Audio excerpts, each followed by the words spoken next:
జూబ్లీహిల్స్ ఉప ఎన్నికలో బీఆర్ఎస్ ను గెలిపించి కాంగ్రెస్ పార్టీకి బుద్ధి చెప్పాలని కార్యకర్తలకు మాజీ మంత్రి కేటీఆర్ పిలుపునిచ్చారు. ఈ ఉప ఎన్నిక కారు బుల్డోజర్ మధ్య జరుగుతోందన్నారు. కాంగ్రెస్ బాకీ కార్డు ఇంటింటికి చేరాలని చెప్పారు. ప్రజలంతా బీఆర్ఎస్ వెంటే ఉన్నారన్న ఆయన మాగంటి గోపీనాథ్ కుటుంబానికి అండగా ఉండాలన్నారు. కాంగ్రెస్ మోసాలను ప్రజలకు వివరించాలని నేతలకు సూచించారు. రహమత్ నగర్ లో బీఆర్ఎస్ జూబ్లీహిల్స్ నియోజకవర్గ విస్తృత స్థాయి సమావేశంలో కేటీఆర్ ఈ వ్యాఖ్యలు చేశారు.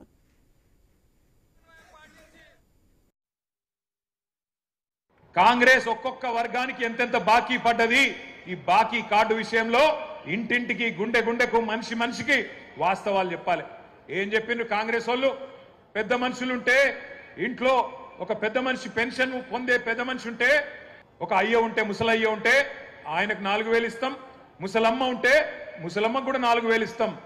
ఇప్పుడు కేసీఆర్ గారు 2,000 రూపాయలు ఇస్తే మేము 4,000 రూపాయలు ఇస్తామని చెప్పిండ్రు.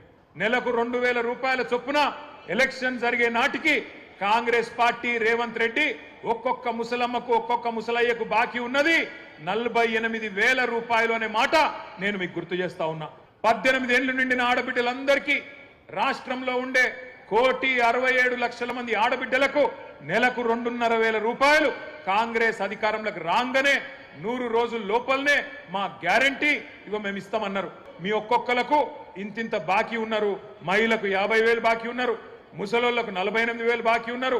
ఈ లెక్క మొత్తం ప్రతి ఇంటికి పోవాలని చెప్పి నేను విజ్ఞప్తి చేస్తా ఉన్నా.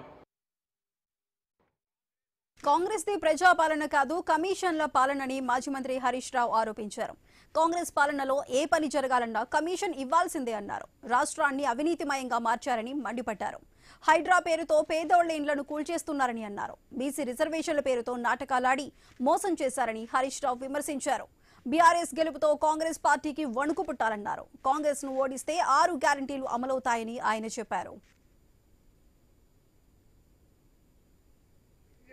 మీ అందరికీ తెలుసు, ఈ 2 సంవత్సరాల్లో ఈ రాష్ట్రం అంతా అవినీతిమయమైపోయింది.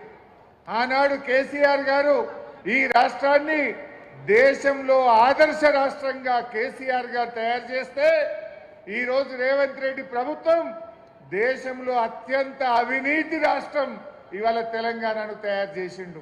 ఒక రాష్ట్రం ఎట్లుండాలంటే తెలంగాణ లెక్క ఉండాలని కేసీఆర్ తయారు చేసిండు.